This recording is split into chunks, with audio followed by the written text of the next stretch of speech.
बदला नाम है उसका, जो कल हमने ले लिया, और ये बदला लेने का हमें घमंड है। 2023 में जो अहमदाबाद को चुप कराया था, 2025 में दुबई में पार्टी करने का घमंड है। ट्रेविस हेड को ब्लू जर्सी पहनने के बावजूद पेल देने का घमंड है। खड़ा हूं आज भी वहीं, गाने को अपनी प्लेलिस्ट से हटा देने का घमंड है। और सबसे बड़ा घमंड तो इस बात का है कि क्रिकेट का किंग, आई मीन असली किंग, हमारे लिए खेलता है। विराट भाई अगर सेंचुरी भी लग जाती ना तो कसम से दिल खुशी से बंजी जंपिंग करने लगता, लेकिन 84 रन की पारी किसी सेंचुरी से कम नहीं थी बॉस। वैसे तो हम सचिन की जनरेशन वाले क्रिकेट फैंस हैं, लेकिन ये स्वीकार कर लेने में क्या शर्म है कि आपने भी इंडियन क्रिकेट को कम नहीं दिया है। ऐसा लग रहा है 19 नवंबर का जो घाव था उस पर मरहम लगा दिया आपने, और एक तीर से जो 2 निशाने मारे हैं उसी के पैसे हैं, वरना तो सब एक जैसे हैं। पाकिस्तान वाले ऑस्ट्रेलिया को सपोर्ट कर रहे थे क्योंकि एक तो उन्हें इंडिया की जीत बर्दाश्त नहीं है, दूसरा ये कि अगर इंडिया मैच हार जाता तो कम से कम चैंपियंस ट्रॉफी का फाइनल तो लाहौर में हो जाता, लेकिन ना तो पाकिस्तान फाइनल में है और ना ही पाकिस्तान में फाइनल। बस आज के सेमीफाइनल के बाद फाइनल का पूरा कार्यक्रम दुबई में होना भी फाइनल हो गया है। पाकिस्तान वालों को भी लग रहा होगा कि क्या मनहूस किस्मत पाई है, जिसको सपोर्ट करते हैं वही टूर्नामेंट से बाहर हो जाता है। अब ये सुनकर फाइनल में इंडिया को सपोर्ट मत कर देना तुम लोग, ओए पाकिस्तानी हेलो।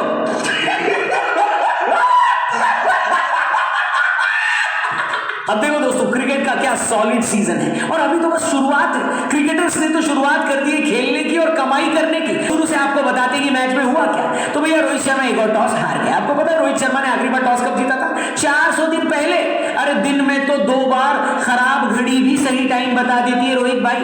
आप पहले तो सिक्का यानी कॉइन चेक करवाओ, कहीं शोले फिल्म वाला कॉइन तो नहीं है, और अगर सिक्के में सब कुछ ठीक ठाक है तो किसी बढ़िया से पंडित जी को बुलाकर हवन करवाओ। लगातार 13 टॉस कोई कैसे हार सकता है भाई? टॉस हारने के बाद रोहित शर्मा ने कहा कि मैं खुद नहीं समझ पा रहा था कि अगर टॉस जीत गया तो क्या करूंगा, ऐसे में तो अच्छा ही है कि टॉस हार गया। रोहित शर्मा की बात बिल्कुल सही थी, पिच ट्रिकी थी जो कि वक्त के साथ स्लो हो सकती थी, लेकिन अगर पहले बैटिंग कर लेते तो हो सकता है कि ट्रेविस हेड नाम का दानव वही करता जो उसने 19 नवंबर 2023 को किया था। लेकिन अब की बार हमें बॉलिंग करनी थी। शुरुआत में तो ट्रेविस हेड ने वैसा ही खेल दिखाया जैसा पिछले 3 साल से दिखा रहा है। कलेजे पर सांप, बिच्छू, केकड़े, मगरमच्छ सब लौट गए। समझ में नहीं आ रहा था कि आखिर इस आदमी को हमसे चाहिए क्या, हमारे चैन सुकून के अलावा ये हमसे चाहता क्या है। लेकिन रोहित शर्मा ने ब्रह्मास्त्र चला, वरुण चक्रवर्ती को गेंद दी। अब हमने अपनी कल की वीडियो में बोला था कि हेड को आउट करने का बेस्ट तरीका वरुण चक्रवर्ती ही है। जिस आदमी का विकेट लेने के लिए हम 3 साल से तरस रहे थे, वरुण चक्रवर्ती को उसका विकेट लेने में सिर्फ 1 गेंद लगी, आधा काम तो यही पूरा हो गया। हालांकि फिर स्टीव स्मिथ ने कप्तानी पारी खेलते हुए ऑस्ट्रेलिया को गेम में 19 नहीं होने दिया, 20 ही रखा।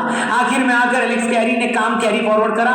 इन दोनों की हाफ सेंचुरी की वजह से एक वक्त पर ऑस्ट्रेलिया बड़े स्कोर की तरफ आगे बढ़ रहा था, लेकिन हमारे बॉलर्स ने भी बढ़िया चेक बनाए रखा। शमी सबसे सफल गेंदबाज रहे, 3 विकेट लिए, लेकिन मेरे हिसाब से सबसे इंपॉर्टेंट विकेट थे ग्लेन मैक्सवेल और कैरी की। मैक्सवेल को तो अक्षर पटेल ने बोल्ड मारा और कैरी श्रेयस अय्यर की स्ट्रेट थ्रो पर रन आउट हो गई। ये दोनों रुक जाते तो ऑस्ट्रेलिया 300 के करीब या तो हो सकता था या पार भी चला जाता। लेकिन देखो 265 का टारगेट भी छोटा मोटा नहीं होता बाबू। इसके ऊपर ऑस्ट्रेलिया से खेलने का प्रेशर वो अलग, ऊपर से ऑस्ट्रेलिया से नॉकआउट मैच खेलने का प्रेशर वो अलग। लेकिन रोहित शर्मा की आर्मी कमर कसे हुए थे। अरे आर्मी का छोड़ो, रोहित शर्मा खुद कमर कसे हुए थे। शुरू में तो उन्होंने ऐसी बैटिंग करी है जैसे ऑस्ट्रेलिया वालों को नहीं बल्कि कांग्रेस वालों को साबित करना चाह रहे हो कि देखो सालो, देखो इसे कहते हैं कैप्टन, खत्म, टाटा, गुड बाय, गया। लेकिन 50 के अंदर ही हमारे दोनों ओपनर आउट हो गए। ऐसा लगा कि 19 नवंबर रिपीट ना हो जाए, लेकिन श्रेयस अय्यर और कोहली ने मिलकर ऐसी पार्टनरशिप कर दी कि उसके बाद फिर दिल की धड़कन थोड़ा धीमे हुई और धीरे धीरे लगने लगा कि हम ऑस्ट्रेलिया को और गद्दाफी स्टेडियम को चैंपियंस ट्रॉफी से बाहर करने वाले।